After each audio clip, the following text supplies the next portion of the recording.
J'ai eu d'abord un début de carrière en direction financière, parce qu'en fait j'ai fait un DESS à Dauphine, vraiment partie finance. J'ai évolué pendant une dizaine ou quinzaine d'années dans des directions financières et ensuite, assez naturellement, je suis passée du côté métier en fait. À force de challenger des opérationnels sur leur budget, je suis passée côté opérationnel et je me suis fait challenger sur mes propres budgets. Un peu naturellement, j'ai rejoint la relation client chez Canal+, parce que c'est ce qui permettait en fait un peu de combiner tout le background que j'avais du coup en finance avec des besoins métiers. Et c'est comme ça que je suis arrivée dans relation client et que je n'en suis pas repartie. Alors, je suis arrivée en 2009 à la relation client chez Canal, Ouais. d'abord sur le périmètre des centres externes. 2, 3 ans après, je suis passée sur le périmètre global de la direction de la relation client. Et puis, j'y suis restée un bon nombre d'années puisque j'ai dû quitter Canal en 2017. En fait, c'est une entreprise qui nous laissait vraiment les mains libres sur plein de choses en fait. Donc j'ai appris à piloter des prestataires, à monter des centres en offshore, puisque du coup c'est moi qui ai monté les premiers centres offshore du coup chez Canal. Et puis j'ai commencé à travailler avec l'intelligence artificielle, puisqu'on avait sorti une voix du client chez Canal à mon époque, où on était capable de passer en revue les milliers et les milliers d'appels quotidiens qu'on recevait et d'alimenter le codir, puisque la voix du client remontait jusqu'au codir. Et avec un gros partenariat avec notre direction technique qui écoutait beaucoup ce qu'on pouvait leur remonter pour faire des adaptations de leurs interfaces clients, de la fameuse application MyCanal, etc. Donc vraiment un gros partenariat entre la direction de la relation client et les grosses directions de Canal en fait. Alors, suite du parcours, je quitte Canal, je travaille quelques mois chez Peugeot avec Conduent. Et puis après, je suis mon mari aux Pays-Bas, donc je pars pendant 3 ans aux Pays-Bas avec une bonne année et demie d'expérience chez Téléperformance. Et à mon retour en France, je rencontre Olivier qui a un besoin chez Magnolia et donc je viens l'aider chez Magnolia. Je ne connais rien à l'assurance, mais je connais la relation client et comment on peut optimiser tout ça, donc voilà.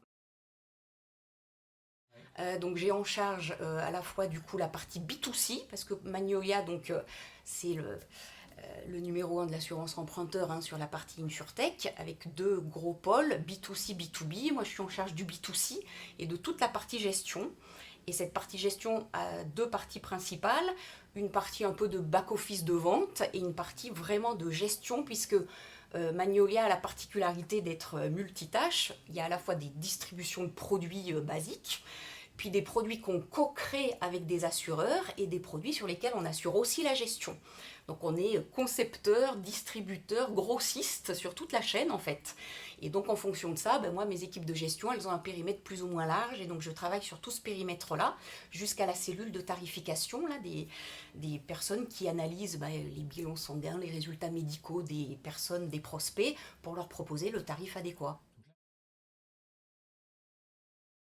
Là, en 2022, avec la loi Lemoine, qui a été quand même du coup une étape importante dans la vie de Magnolia, puisque maintenant on peut résilier son assurance emprunteur n'importe quand, on a vraiment un service dédié qui aide aussi et qui gère la partie substitution et résiliation auprès des banques.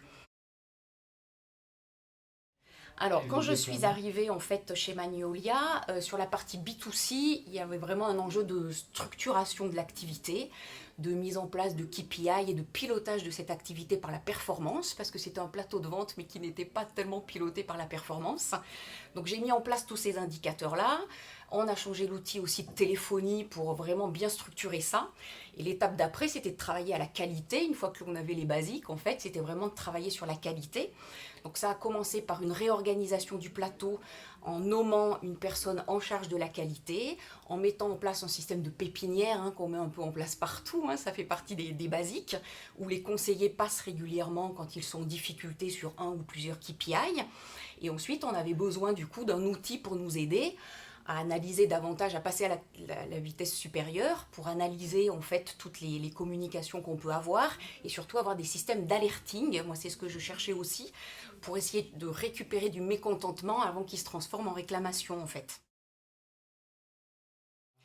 Donc on n'a pas beaucoup cherché finalement, parce que moi je voulais pas de gros outils comme Nice qui allaient coûter un bras et puis prendre 6 mois à s'installer en fait.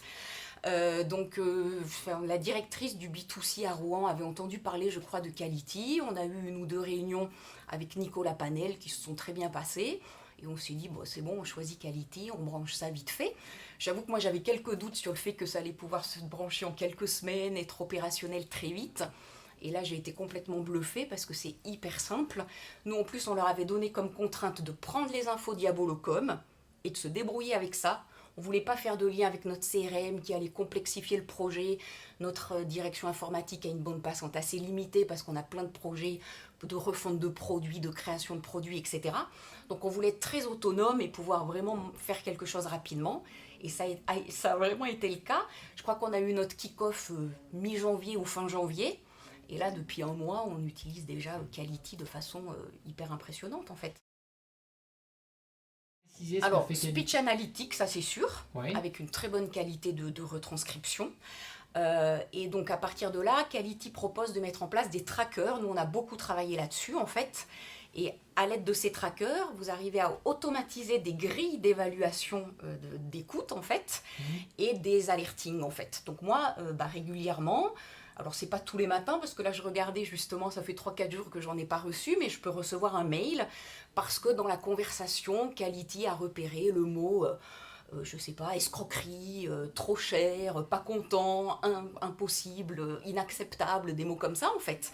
Et donc je reçois un mail où je clique sur le lien et je vois les communications qui font part de ces mots-là en fait. Et ensuite, je peux aller écouter pile poil le passage où ce mot est utilisé et voir si le client s'énerve plutôt après sa banque, ce qui heureusement est le cas dans 95% des cas, ou si le client est plutôt mécontent du traitement qu'il a eu. Et là, dans ces cas-là, avant que ça devienne une vraie réclamation, notre service qualité est capable de rappeler la personne, d'intervenir et de calmer tout quoi. Donc là, je me suis fait une petite boîte Quality.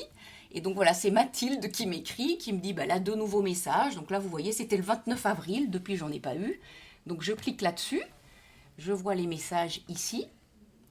Et là, compte tenu des trackers que j'ai paramétrés, elle me dit, voilà, sur cet appel-là, on parle d'une arnaque. Et là, Claire, donc c'est ma responsable qualité, entre-temps, a eu le temps d'écouter l'appel et m'écrit « RAS, le client parle de l'assurance de sa banque ». Donc voilà, bon ça après, on ne sait pas mesurer la finesse de quand le client utilise le mot arnaque, est-ce que c'est pour nous, est-ce que c'est pour sa banque? Heureusement, là c'est pour sa banque.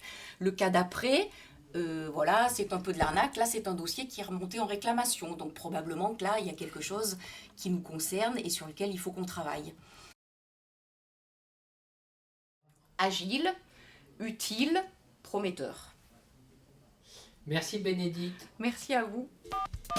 If you'd like to make a call, please hang up and try again. If you need help, hang up and